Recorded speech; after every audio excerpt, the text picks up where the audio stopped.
Hey everyone, welcome back to the All Music Matters in That podcast. I'm your host, Brian. And joining me today is a fellow from way down south, and actually a band that I had actually reviewed a while back. It's Trey of Sin Seer. How you doing, buddy? Doing good, man. How you doing? Not too bad. And way back when, back in 2021, I did a review of your EP album, Echoes of Eternity.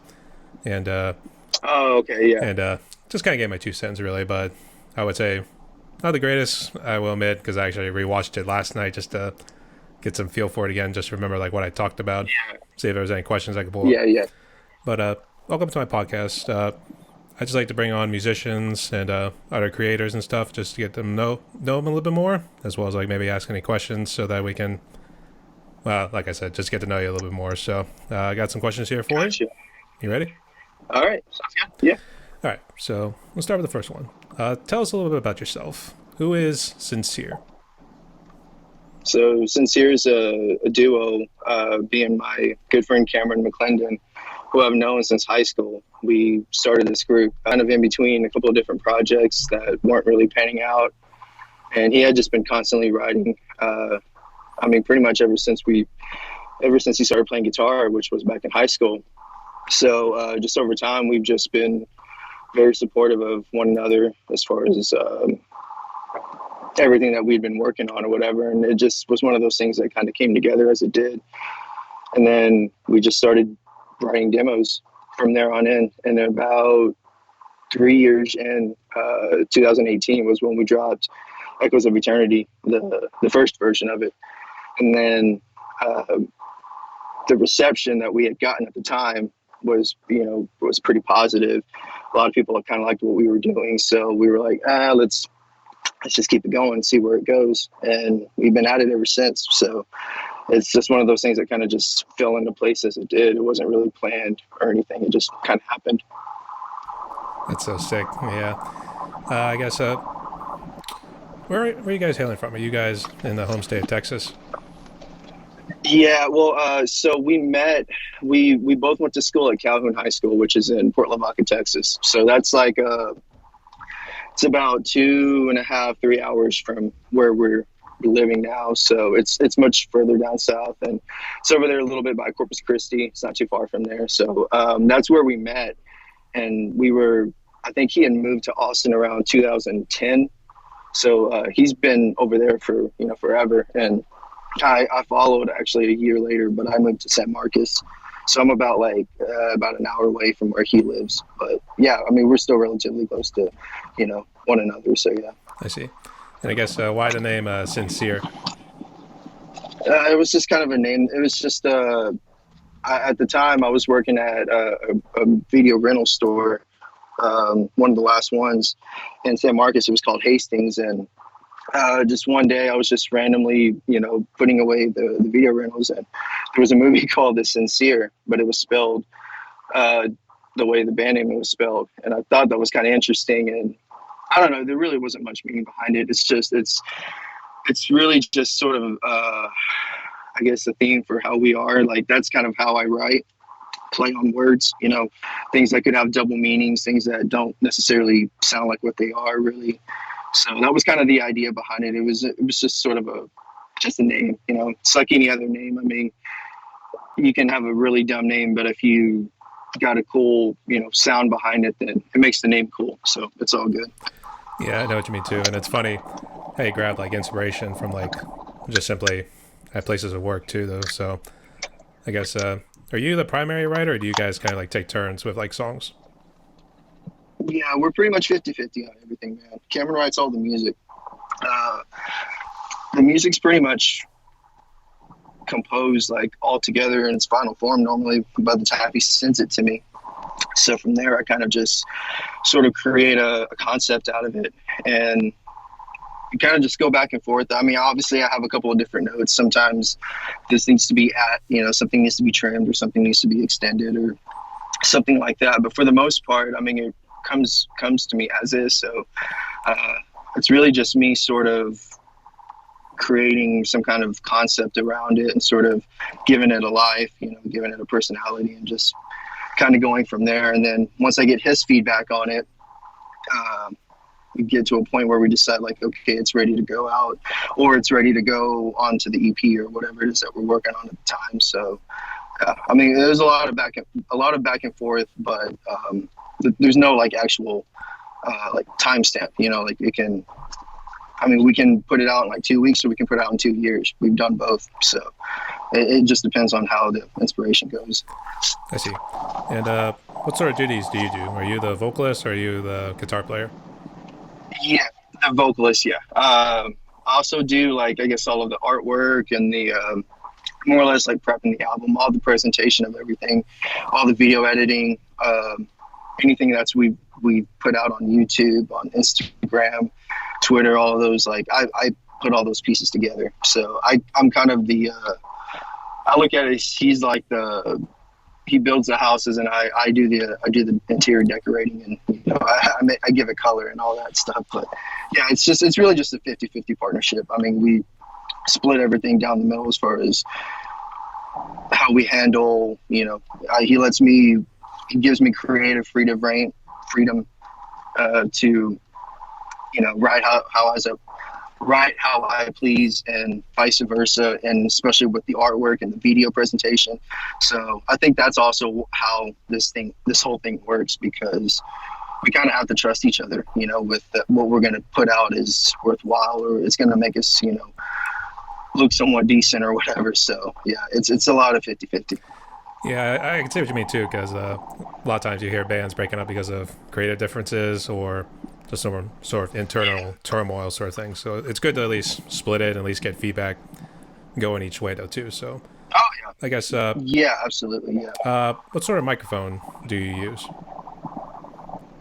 Audio Technica. That's been my brand, dude.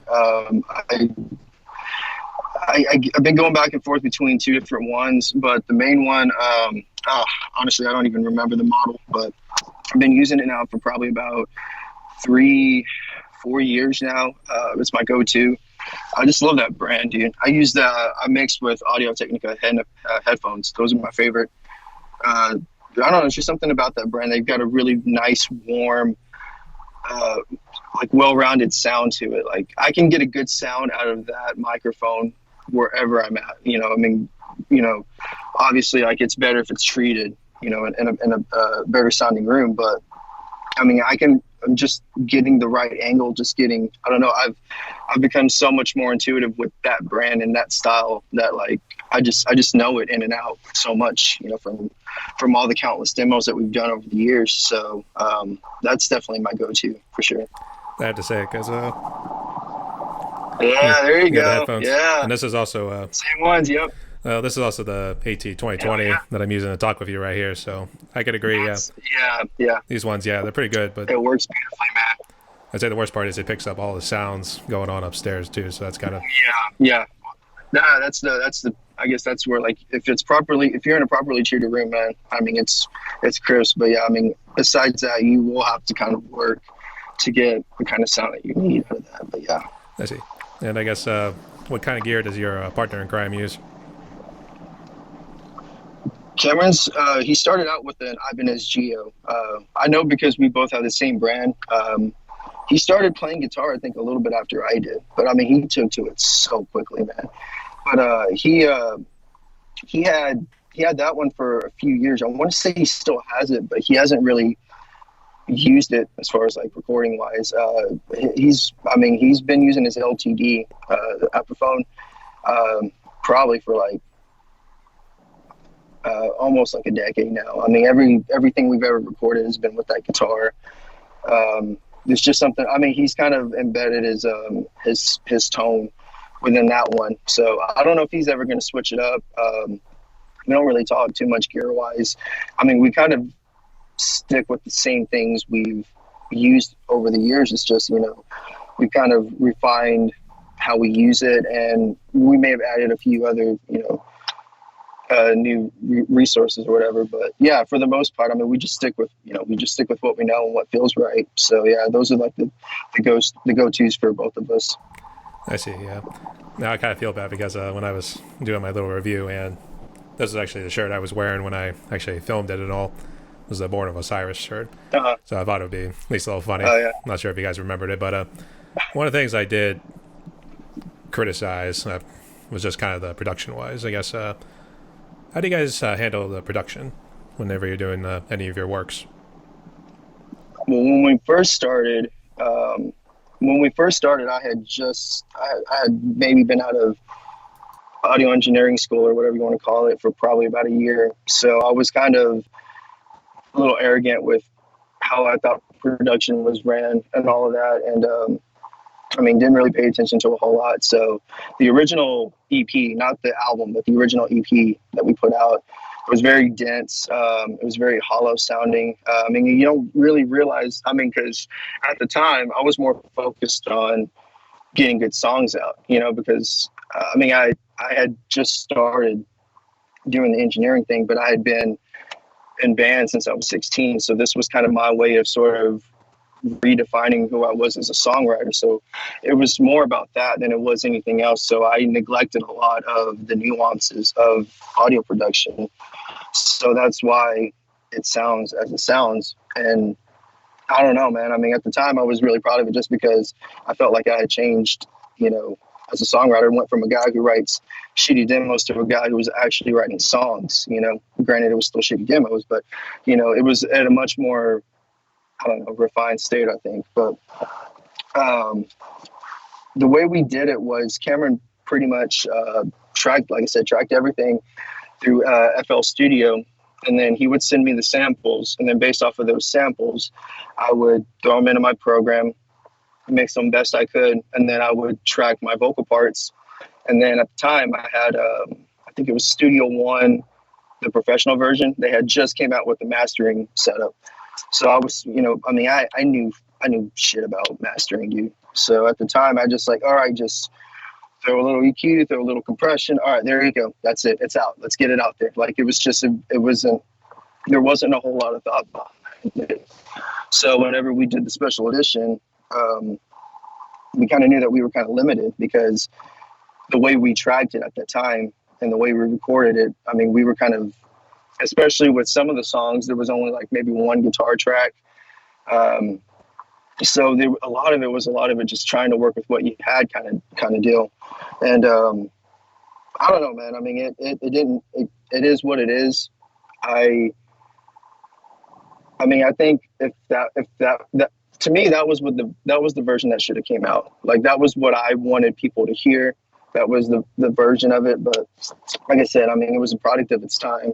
So it is what it is. But I just know that it did resonate with a lot of people in a certain way. And I don't think it was because of the production, obviously, but I think it had a lot to do with what was being said. It was the first time I had really poured my heart out, and it takes a lot of guts to do that because people criticize you. And when they do that, it hurts. But at the same time, you gotta be you.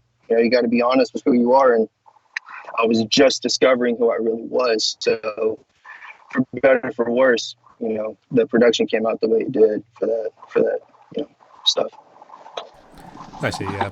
Yeah. It's always good to, as they say, learn from your mistakes. And that's kind of what I was doing too. Oh yeah. We've come along.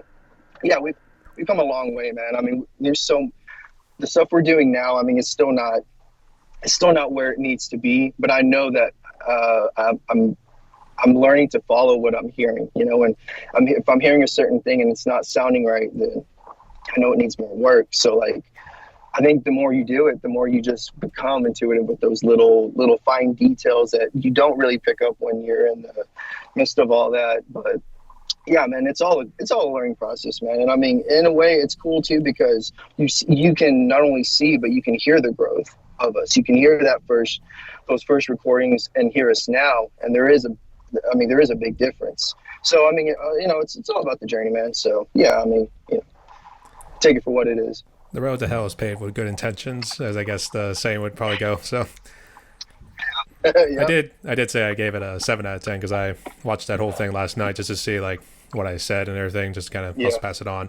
Yeah. I think it was either you or Cameron, one of you two, did respond at that time. Yeah, it was me. Yeah, I remember that. Yeah, that was me. It was late at night too. We were just getting ready to release a new single, and I only came across it too because I was Googling our name to to copy a link for something. I don't remember, and I was like, "Wait, what? We got a review?" I was like, oh, but yeah, I do remember that. It was like, I was like 3 in the morning. I was supposed to go to sleep. I was tired too. And I saw that and it woke me right up. It's like, what? But yeah. That was your alarm clock. Oh man, I am so honored right now, Yeah. man. Like I said, do you work? Do you guys work second jobs, and this is kind of like a hobby, or are you guys hoping to Yeah. make it a career? Yeah. I mean, yeah, man. I mean, that's always the idea. You know, I mean, you always want to be able to make a living doing what you love. But yeah, we both work jobs. Obviously, you know, we have bills to pay. I just had a son earlier this year, so I mean, I gotta, you know, gotta pay bills and whatnot. But yeah, I mean, it would be amazing if we could take this, you know, full time. But I mean, this day and age, man, I mean, you're not just competing with other bands that are killing it right now. You're competing with pretty much anything that has a 30-second reel that's on TikTok or that's on Instagram that gets hundreds of thousands of views more than anything we've ever got. So like, I mean, the chances are very slim, you know, but I still love what we're doing. I'm still proud of what we've done thus far. And I feel like we're going to continue to do this, you know, regardless if, you know, if we get anywhere with it, like legitimately or not. You know, I mean, we're lucky that we live in an age where we can do this stuff. You know, we don't need to rely on a label or whatever to tell us, no, it's not good enough, or yeah, this is good enough. Like, you're, you know, I mean, you're the creator, and you can, I mean, it's fair game once it's out there, but if you feel like it's ready to go out there, then you put it out there. So I think it's great that we have that opportunity. So yeah, man, we'll see where it goes, but yeah. Absolutely too, Remaining optimistic, sort of more realistic than optimistic, but or something like that. So I can see what you mean. yeah, yeah, You kind of realize the reality since it's a saturated kind of market with like other musicians who are doing the same thing you guys are doing. Especially now with the home studios, it used to just be like you always had to go to the studio, the laborers or whatever, mm-hmm. and you had to like make your music there, and that's like so many dollars an hour. Now you're able to do it from home. It's only one-time payments, Yeah. so now it's a matter of like you becoming the engineer, you're the producer and stuff like that. So Yeah. I guess And that's the thing too. No, I'm sorry. Go ahead. I was just gonna. You might have been leading into it, but I was just gonna say, what sort of challenges did you face when you first started off trying to be your own producer and engineer? Yeah. Perfect segue. Yeah, I think that's the thing that always kind of puzzled me about people that would, you know, I guess like the older musicians or whatever, the ones that are always established too, which is ironic, but you know, they're always complaining that like, oh, well, it's just so easy now. Anybody can just go and record. It's like, yeah, anybody can just go and record, but not everybody's good. I mean, this kind of thing still takes time. It still takes experience. It still takes a lot of falling on your face to really get it right, to know what you're doing. And that's the thing they don't realize is that there's like you said, there's a huge oversaturation of all these artists. Some of them are great, but they're also locked in with the ones that are mediocre, the ones that are just complete awful. You know, like everyone's kind of like a same level playing field now. So it kind of makes it a little more difficult in that regard to just even be taken seriously. You know, because it used to be like getting your album in stores was a big deal, and now like anybody can, if you got the money, anybody can get their music on any streaming platform. So I mean, it still has its obstacles. You know what I mean? Back then, I mean, you had to play in front of the right person to get an opportunity. Now, I mean, now I don't even know what it is, man, because now videos go viral and you're competing with everything because the attention span is so insane now. Like, if you don't have something that hooks you, things work right now. So I don't know, man. I think those are the challenges that I kind of saw along the way. Also realizing too that because of this, because of this mentality that people have now, it's a lot easier to lose audience. You know, like just as many as we gain fans, we lose a couple. And it's not because of whatever particular reason. It's just because they lose interest or because they're trying to clean out their follower count, whatever the reason. You know, just certain people just fall off, don't care. So like you kind of have to just let a lot of that stuff fall off and just roll it off and just try to remember why you're doing what you're doing. Try to remember like if you love this and you got to remember the reasons why you love it. So I think just keeping that in mind was the only thing that really kept us going in those, those stressful times and whatnot. Yeah, I see what you mean too. But I would say the recording part's the easy, but it's everything else after that that gets tough, especially Yeah. the compression, EQing, mastering, and stuff like that. Yeah. I try to dip my Yeah. toes in that And I too. mean, that's the thing too. Those were the two, man, that like, they seem so simple and they seem so easy. And it wasn't until about like maybe 2 or 3 years in that I really understood what it meant to get a good tone out of an EQ, or to get a good pumping, like a good thump out of your bass with the compression. Like, it can make or break a recording, man. And like I said, that just comes with time, man. Like, you have to make a lot of crappy mixes in order to really realize, like, yeah, that's not working. The preset's not working. Like, maybe I need to do it myself. And then once you finally start doing it, and the more you do it, it becomes, you start fine tuning. You start hearing, oh, so that's what happens when I bring this frequency down. And then you learn about high pass filters and low pass filters. That shit changes everything too, man. So like, there's so many little things that you don't realize.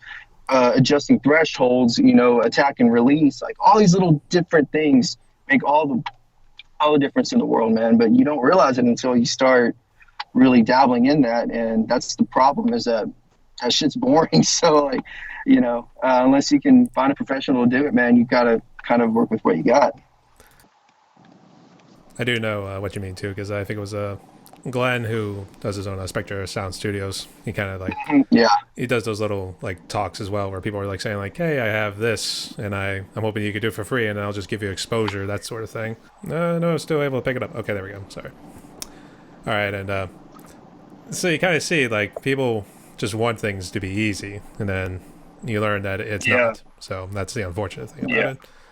So I guess Yeah. I mean, okay. no, you can keep going. I was just going to jump to the next question, but I wanted to kind of get into a little bit about YouTube channel. But what were you going to say? Yeah, I was going to elaborate a little bit more on that. That's actually another good segue, because another thing too is video editing. That's another one too that people just like, especially when it comes to posting content, things of that sort. Like, editing is a very big key factor in a lot of that. And I think it's kind of fortunate that I got into video editing right around the same time I got into audio engineering. So now when it comes to, posting a new clip or whatever, I'm a lot more like privy to like understanding like transitions and how to like time things just right, and to use certain effects and kind of just give an overall more of a feel, or tell more of a better story, or you know what I mean, like little things like that. But again, that just that comes with time. And but now, like, I feel like when we put out stuff on YouTube and all those places, now I feel like I have more to, I gotta say it, like, I have more to present. Like, it's whatever song we're talking about or whatever, it's real. It's something that I went through, so I'm not putting on airs. It's more genuine. Excuse me. And that's what the audience wants, is more people just being themselves. I think that's why YouTube has become such the phenomenon it is, because it's not people in most people, it's not in a beautiful $100,000 studio with, all the lights and people with sound. It's just two people, or whoever many, with a microphone and just talking. And it's huge right now, so it's just real, man. And I think the more real you are, people gravitate to that. I see. Speaking of YouTube, I guess, was it your idea to start the YouTube channel, or did you guys both agree to say like, hey, let's try to do this and see where it goes? Yeah,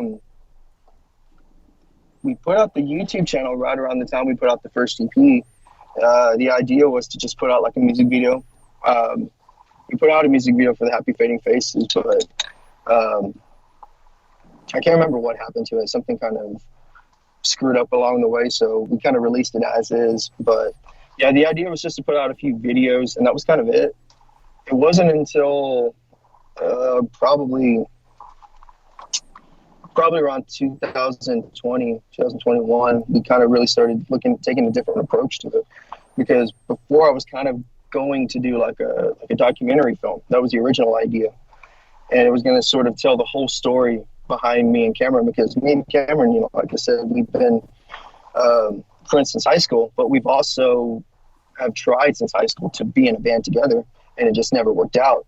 So it's a very unique story. So I was very keen on like getting that out there. But like I said, you look at today's climate, nobody watches films anymore. I mean, if it's a big, high profile film, yeah. But most of the time, people don't have the attention span to sit for an hour or an hour and a half and watch a whole story about something, especially if it's about people they don't really know. So I kind of look at it at a different approach. Like, okay, well, I'm going to have to cut these up. I'm going to have to make different clips. You can get little parts of a chapter out, and that was kind of what morphed the idea behind these specials that are actually out there on the YouTube channel now.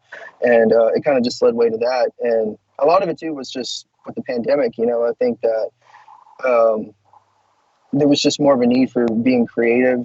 I don't know what it was, just because all the people around me I saw that I looked up to, that I was influenced by, they were getting more creative with their YouTube stuff, amped me up like, okay, what do we got? What can we do?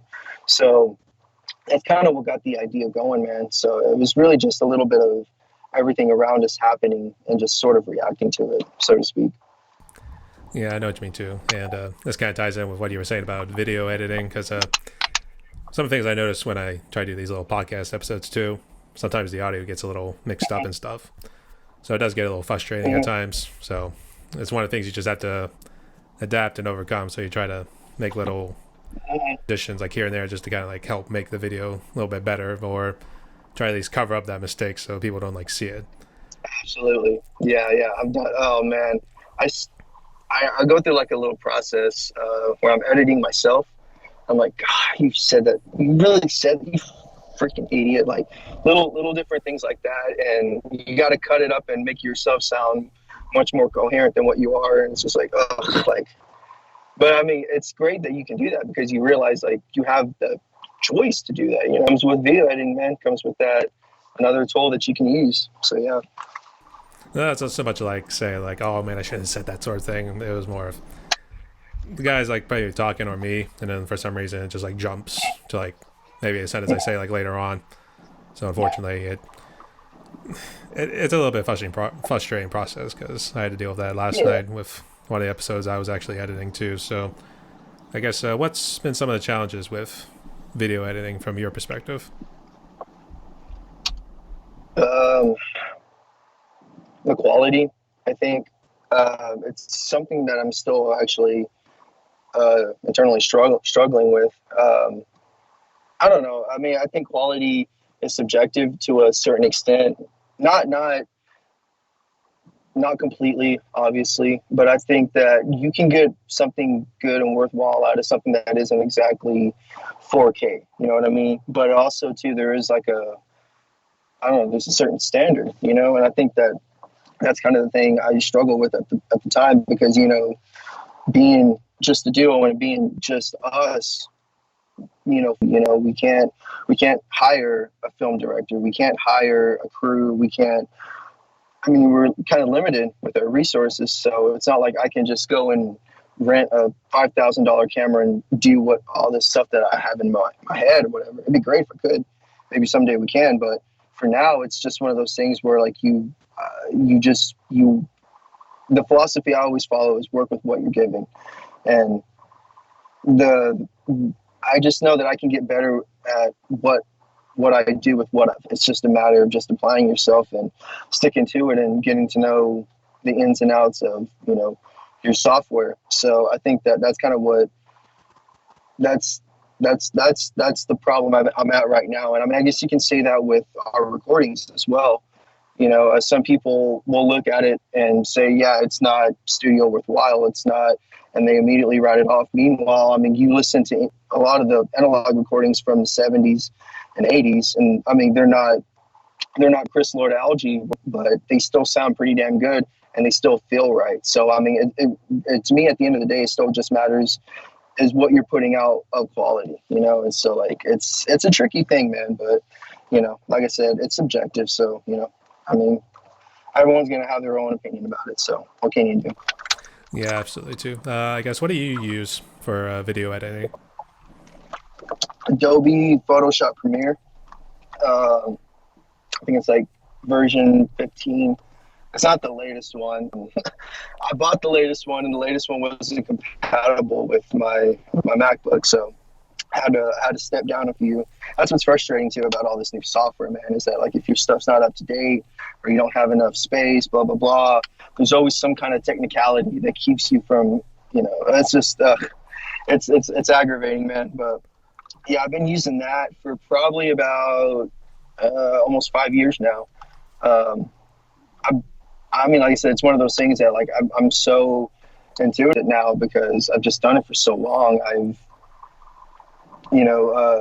like down to the point where like it's, cutting minimal, like in milliseconds, sort of thing. Like if I'm trying to work, like, I try to do like my own effects from scratch, so to speak. What I mean by that is a perfect example would be, when we put out the Silent Convictions teaser, the very first one, it's just a little teaser clip.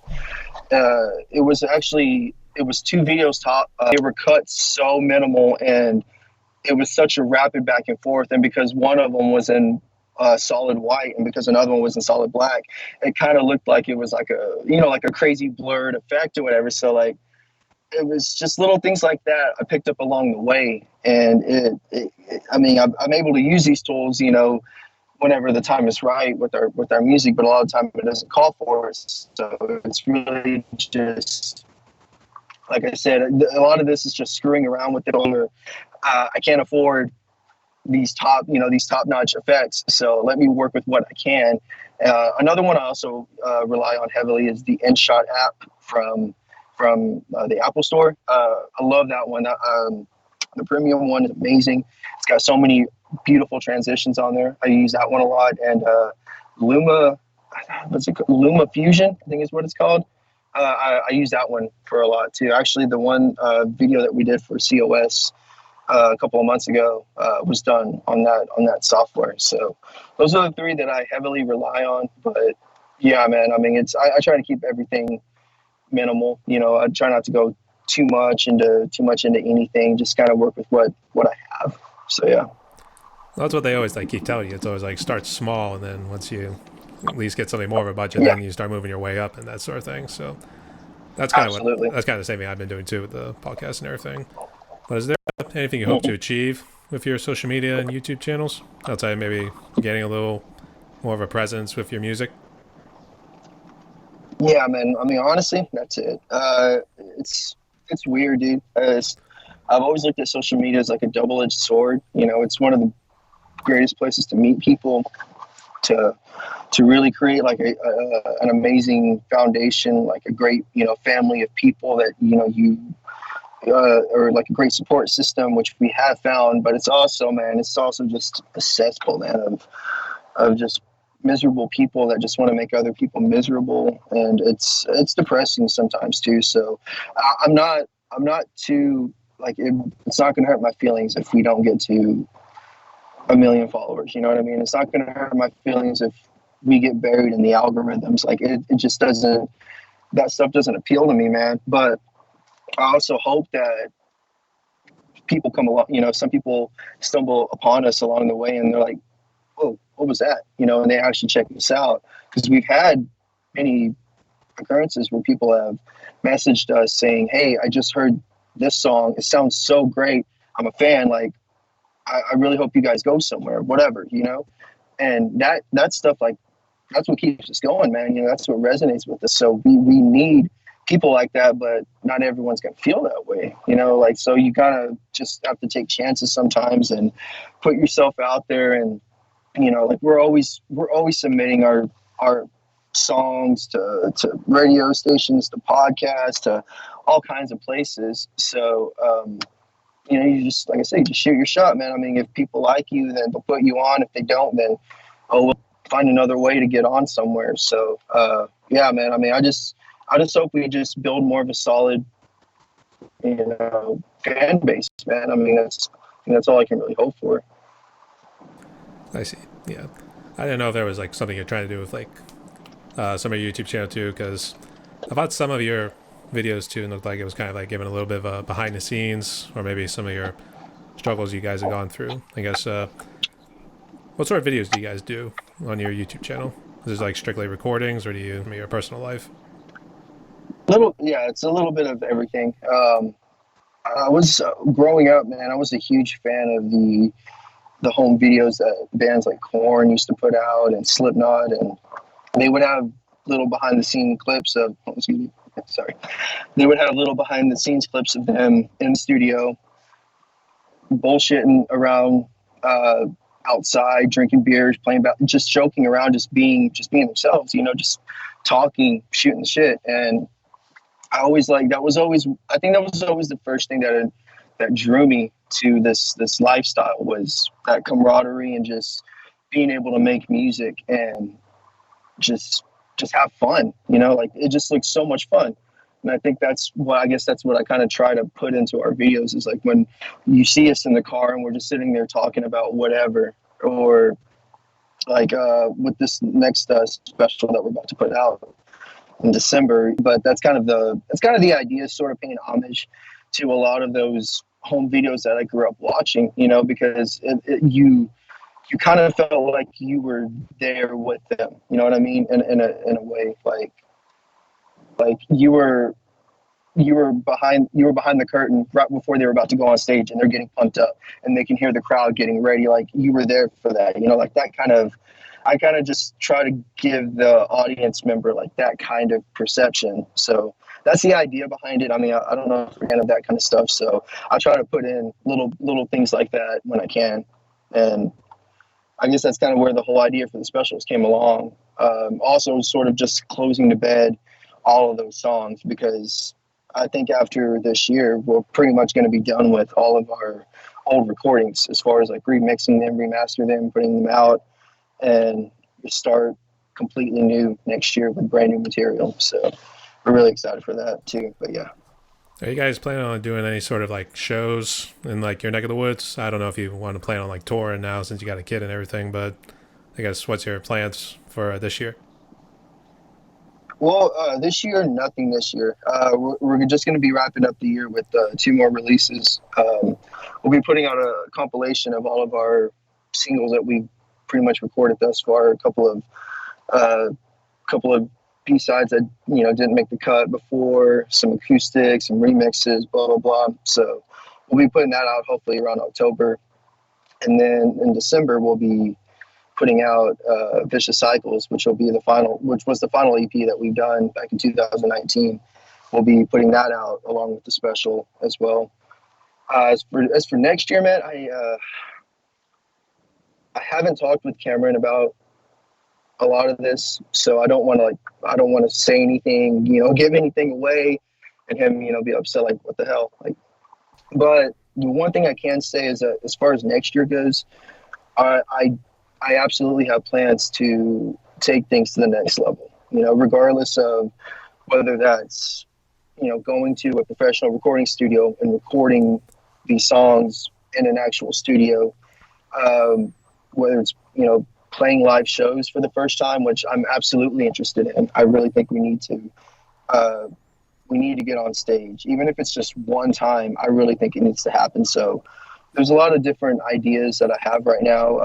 I actually have a short film that I would really love to do, containing all of the songs from the Doppelganger Stranger series. Like I said, there's a lot of different ideas that I would really love to see come to fruition. But we'll see what happens. But yeah, man, a lot of plans for 2023 for sure. I see, yeah, and that's one of the things that like sucks in life too, especially when you have so many ideas, but then it's also tough because your time is constrained too, and it's especially tough now with being a father and everything. So I guess is Cam also a dad too? No, yeah, just me. He's he's killing it, man. He's got his own house. He just bought a car. He's up there doing it too. But yeah, man, I mean, I think at the end of the day, it's, if you really love doing something, you'll find a way to make it work, regardless of whatever's on your plate, like that's kind of how I looked at it with my son. Like, it wasn't like, oh, I need to take a step back, I need to come. It's like, no, I I really need to put this thing to work. I really need to get my ass to work. I mean, to me, it kind of just lit a fire because, for one, if I'm going to make anything happen, I need to be putting in the time. And two, I want him to see that you don't give up on what you love. Just, you don't make excuses. You just do it. You know what I mean? So, yeah, I mean, I'm definitely more driven now more than ever to really get this thing going. I see. And congratulations again on being a dad. Thank you, man. Appreciate that. No worries. And before I forget, I think it was Just a Taste of Chaos. That was my favorite song from that EP, Echoes of Eternity. Thanks, man. Appreciate it. I Thanks, did comment on that one. Yeah, that was a good one. So, I think I remember that too. Yeah. Go ahead. I was just going to say, you mentioned a couple of bands so far. I know you mentioned about Slipknot. I know that was more like the films I used to do and behind the scenes. Would you say Yes. that was like great or more of the influences for your music style? Absolutely. Well, for me, absolutely, man. I think because there was just such a rawness to the way that Corey Taylor and Jonathan Davis from Korn and Chad Gray from Mudvayne, the way those guys, like, they had such a range, but they also had such a grit about the way they did things. Like, they weren't afraid to necessarily like sound off key if they were, like if they were just in such a moment of like rage or like, you could just feel the anger. It was more real in that regard. So that's what really drew me to that style of music. And I think that's what I try to do with ours, when it comes to some of those deeper songs. But for Cameron, man, it's a little bit more on the alternative side, I would say. Like, he was really big into Alice in Chains. He loved Metallica. I mean, he's a huge Metallica fan. He loved Lamb of God, As I Lay Dying, Killswitch Engage. I mean, I'm fans of all those bands too. But like, our tastes are very different. So I think that when you hear Sin Seer, it is a little bit of that mixture of both. I also lean more to like the death metal, old school death metal. I'm a huge, death metal fan. Bands like Obituary and Death, Cynic, a lot of those bands, man, I love to bits. So I try to throw in a little bit of that here and there. I love hardcore, like Cole-esque, bands like that. Even more like, I don't know what you call it, like not mathcore, but like like Converge, Dillinger Escape Plan, like all those kind of bands, man. All just sort of intertwined with what we're doing. So I try to dole out this and that, when I feel like it's right. But yeah, it's everything. Yeah, I always get confused with like the genre names they kind of like throw at you, and have a little bit of like I always like to call it a blend metal because it like it infuses like all different styles together. Or Yeah.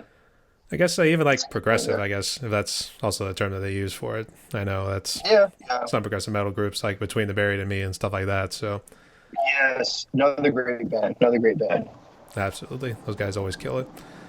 And Oh yeah. let's see, influences. Let's jump into COVID a little bit. I guess how bad did it affect you, Cameron, and everybody in your family and community? Well, we both got COVID, not at the same time, but I think he had it first. It wasn't anything to him. He didn't even have any symptoms. It damn near killed me, man. It was so miserable. It sucked. It sucked so bad. I had it for about like 2.5 weeks. I couldn't taste anything, couldn't smell anything. Had trouble breathing. The back aches, muscle aches. I mean, everything, dude, everything ached. It sucked, man. It was so bad. I hated it, but got through it. My family, unfortunately, we all got it because that's what's ironic about a lot of this stuff too, is that we were all very cautious, very safe, and we didn't go anywhere. We didn't do anything, but we did get together for like my mom's birthday party. And that's when everybody got it, dude. My brothers got it. My niece got it. Lots of people got it. It sucked. So it was pretty rough, man. But I think as far as like, it didn't affect us one bit. We don't play shows, so we didn't have to worry about canceling anything or losing money as far as merchandise goes. Recording wise, I mean, that's another interesting dynamic about our recording, is that the way we write, we've always written separately. We've never ever been in the same room when writing a song. Everything that you hear was completely separated. So that was never I needed to see him to like finish something or to get something done. We've always just kind of, like I said, we've always just kind of relied on trusting each other and just going that route. So it didn't really affect that either. Yeah, man. I mean, I think it was kind of non-existent in that regard for us. So it was really just more about just saying, just at the time, man. There was a lot of people. There was a lot of people putting stuff out. A lot of people. So it was kind of just trying not to lose your freestyles or little segments or there was one.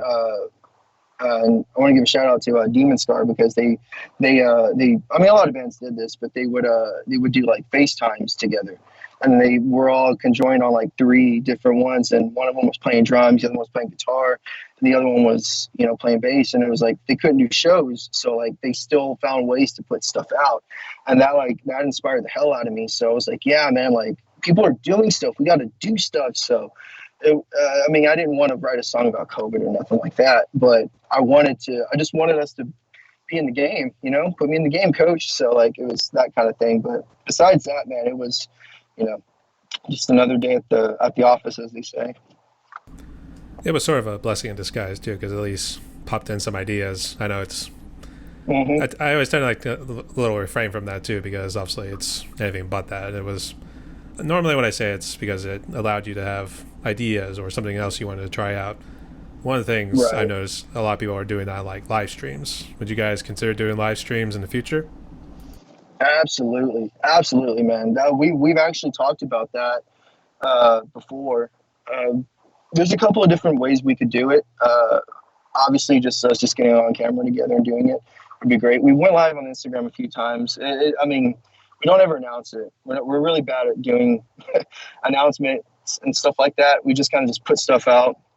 And I know, like, for that, you really need to kind of build up anticipation and whatnot. But absolutely, man.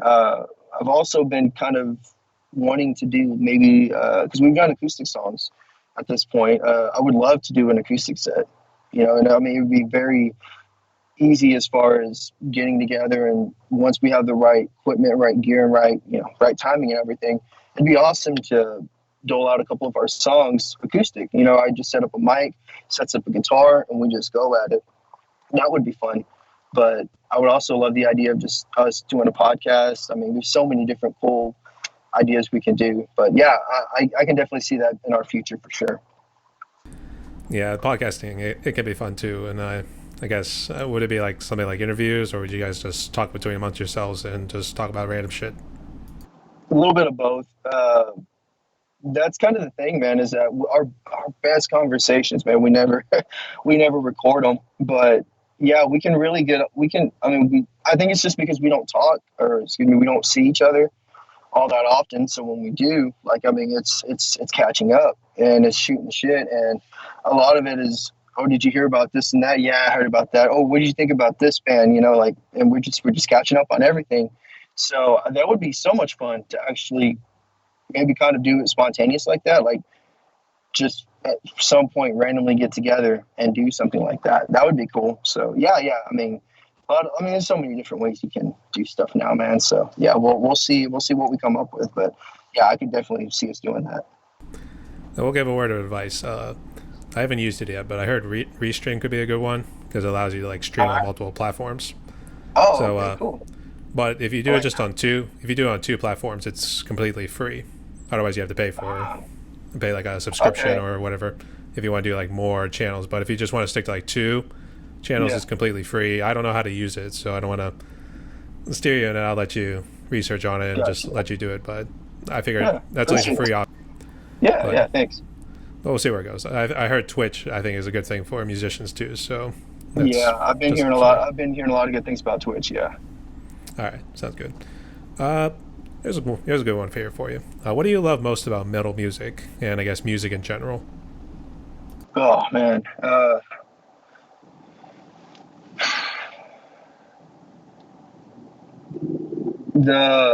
Man, it's such a good question, but it's such a hard question. I think uh, maybe how does the saying go? I mean, I know it's a cop out, but I really do believe it. It's with the right music, you forget everything. With the right music, you remember everything. I think that kind of sums it up, man. I mean, it's like a time capsule in a way. You know, there's songs that I can hear, that I can listen to, that I remember hearing when I was 5 years old, and it takes me right back to that time. And it you know, it does something to you. You know, I mean, it brings up all those emotions, and it's one of the only few things, man, that is, it's almost like God in itself. You know, it's something that gives you strength. It's something that you can believe in. It's something that you can follow up with every single day. It's something that loves you unconditionally. Like it's everything, man. So I kind of look at it like that. Like it's my, I mean, it's love. It's just like love, man. I mean, it's ever lived for, you know. And I think that for me, that's kind of just how I've always looked at it. I mean, I've always remembered love listening to music ever since I was a kid. Like this is all I ever wanted to do ever since I was 5 years old. And at the time, I mean, I didn't know about metal music. I didn't know about rock. So I was listening to what my mom was listening to on the top 40, you know, but I just remember like seeing that, like, that's what I want to do. I want to make music, you know, like that was always just my dream. And I think because of that, like that love just never goes away, man. That passion, that, you know, if it's in you kind of thing. And I think for music, that's what it is. It's everything. You know, I love I love how intense it can be sometimes. I love how sensitive it can be at times. It can take you away, or it can keep you right where you're at, but affirm your stance and make you feel so much more powerful than you ever thought you could. So, yeah, man. I don't know if that's a good answer. I'm sorry, but that's the best I can come up with. No, you're good.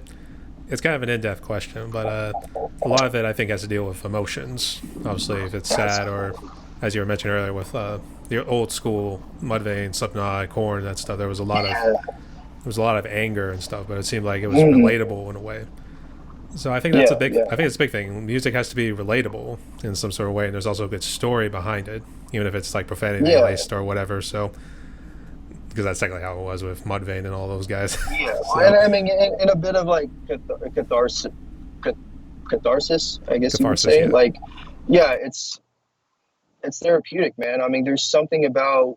I mean, because there was so many. I mean, as a kid, you get angry about so many different things that you can't do anything about. And I think having that outlet, having that aggressive music, was a way of sort of me getting a lot of that anger out. You know, like I mean, I started. That was kind of how I started doing vocals, man. I would just go in my room and just blare the music and just try to imitate, or I would just scream along to what those guys were doing, and that's kind of how I found my footing as far as screaming goes.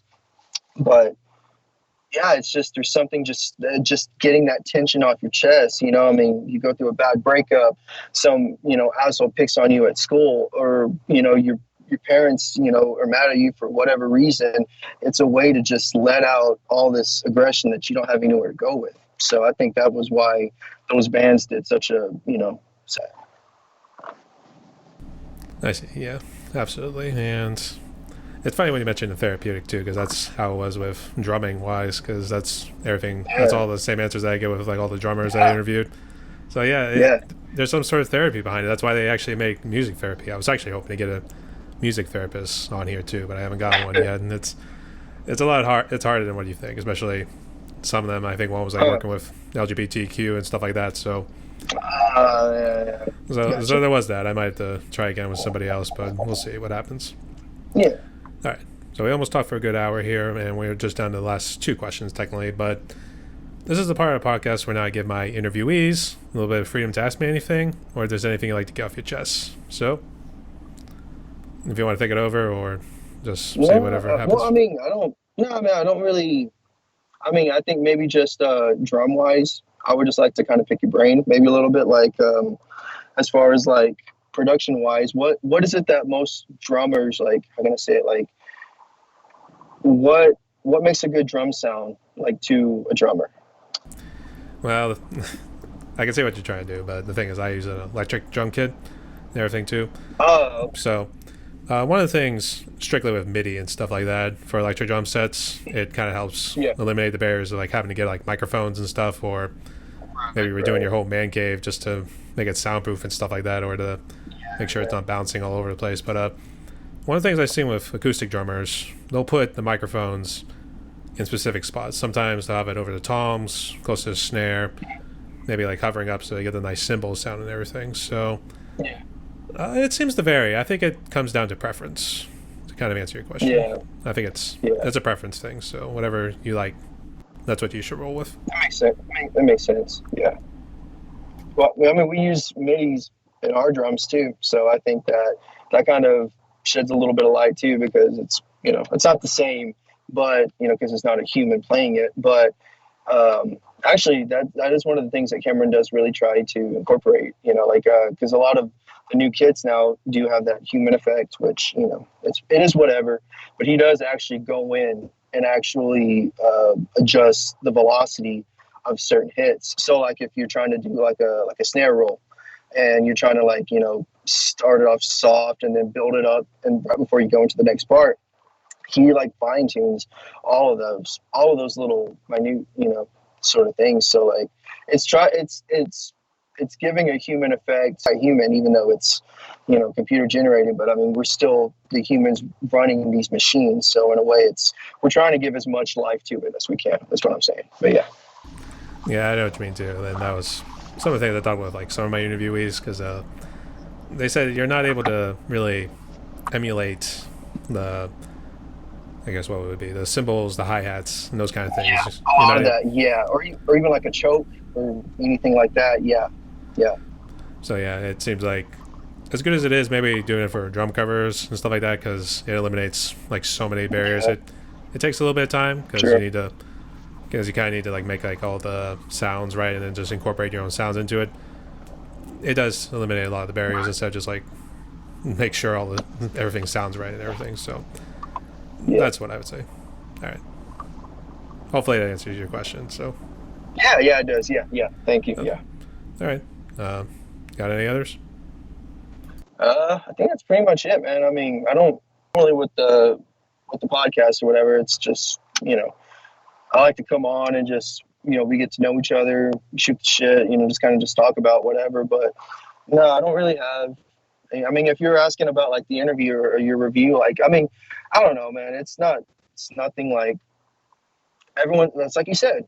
It's subjective. Everyone's got their own opinion, and it wasn't even like it fucking crushed me. But at the same time, like you were so, no pun intended, sincere about it. You weren't trying to be an asshole. You weren't trying to be cynical. You weren't tearing apart. Like you were constructive. And the thing about this, man, is that, like I said, once you put it out there, it's fair game. Anyone's gonna criticize it. Not everyone's gonna get what you were trying to go for, or I mean, like I said, even at the time, man, I mean, I was just finding my footing with a lot of how I write and how I perform. And I mean, I've learned so much since then. But it's what it is, man. I mean, so I don't have any animosity or anything like that. It's all good. I mean, if anything, it helps, get more of our stuff out there. So, I mean, yeah, man, it's all good. That's good. I guess I wanted to actually ask that. I was going to ask for your opinion, like what do you think of that?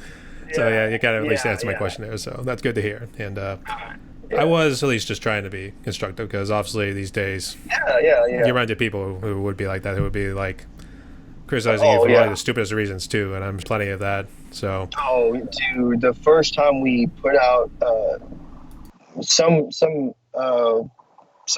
like community like on Instagram put out one of our music videos, dude, and it was pretty mixed. Like there were some people that were really nice, really cool, some people that were constructive, and that weren't like rude or anything. I mean, they're constructive. And then there were just some people that were just flat out assholes that were just tearing it apart. So like, yeah, man, I mean, I always appreciate, I've never had a problem. I've never, ever had a problem with constructive criticism, because to me, it's like, if you're going to sit here and tell me something sucks, it's like, okay, well, how do you make it better? You know, like, tell me, don't just sit here and tell me something sucks. Tell me why you think why it could be better, you know, that kind of thing. So like, I've never had that problem. And I mean, for another thing, man, Cameron is very constructive with me. You know, I mean, he has no problem telling me if I'm singing, if what I'm doing sucks, or if what I'm singing is out of key. Like, he has no problem. And I'm so grateful for how, like, that keeps me from putting out something embarrassing, you know, and it means I need to work harder. It means I need to put something out that's better, you know, something that's going to do the song justice, because at the end of the day, that's what it's about. You know, you remove your ego from what it is that you're creating. It's for the good of the project, you know, it's for the good of the song, it's for the good of the movie, good of the film, whatever it is that you're working on.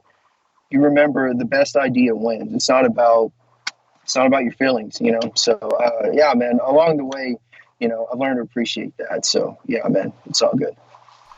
I see what you mean. Yeah, and you kind of wish other people kind of get with the memo too, but it might even not even Yeah, be yeah, like real people. It might just be some guy just randomly sitting in the yeah, basement just doing some generation or something like exactly. that. So Exactly. So, I mean, you know, what are you going to do, man? There's always going to be, there's another saying that as soon as I heard it, man, it's just like, I apply it to everything. You know, you can be the ripest peach out of the bunch, and there's still going to be somebody that doesn't like peaches. So you can be on top of your game, and there's still just going to be somebody that doesn't like you, or doesn't like the way you sound, or like the way you look, or like the way you talk. You know, it's whatever, man. You know, you just got to keep doing you. So it's all good. absolutely. All right. Did you have anything else, or is it okay we jump to the last question? Yeah, we're good. Yeah.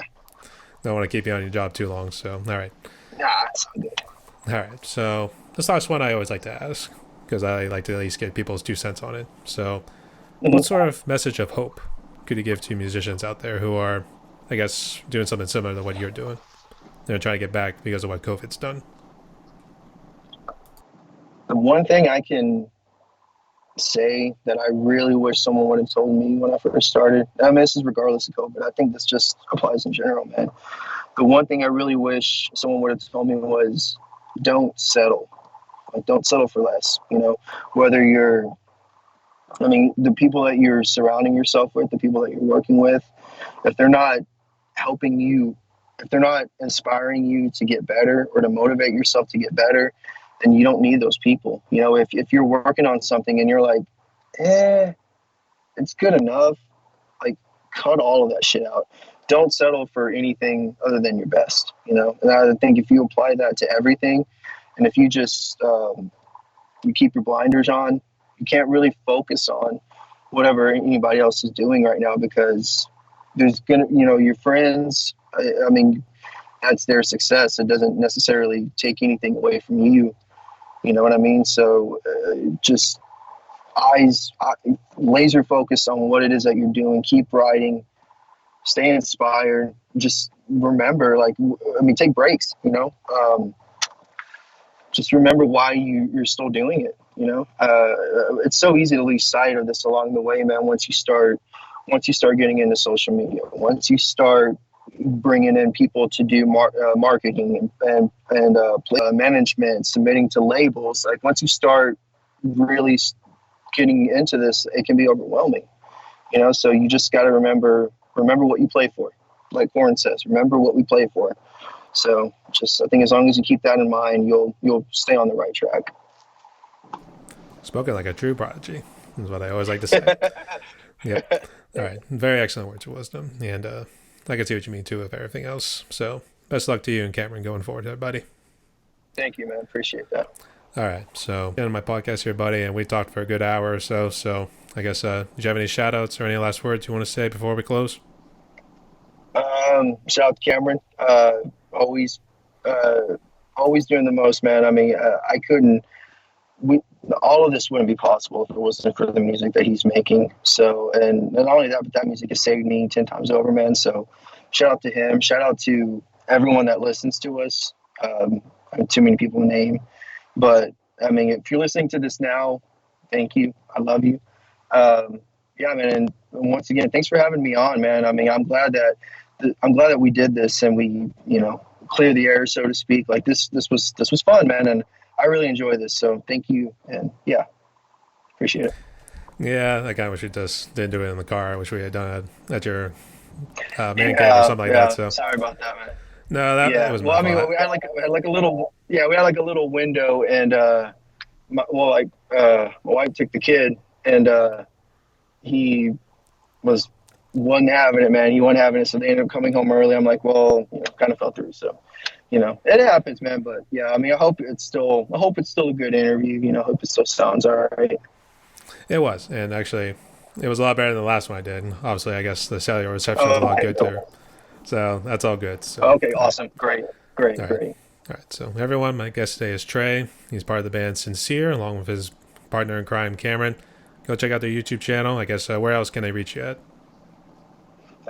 We're pretty much active almost every day on not Facebook. I mean, yeah, we're on Facebook, but you can catch us pretty much any day on Twitter, on Instagram. On you, buddy. Stay safe. Thanks for having me, Stay man. tuned, y'all. Appreciate it.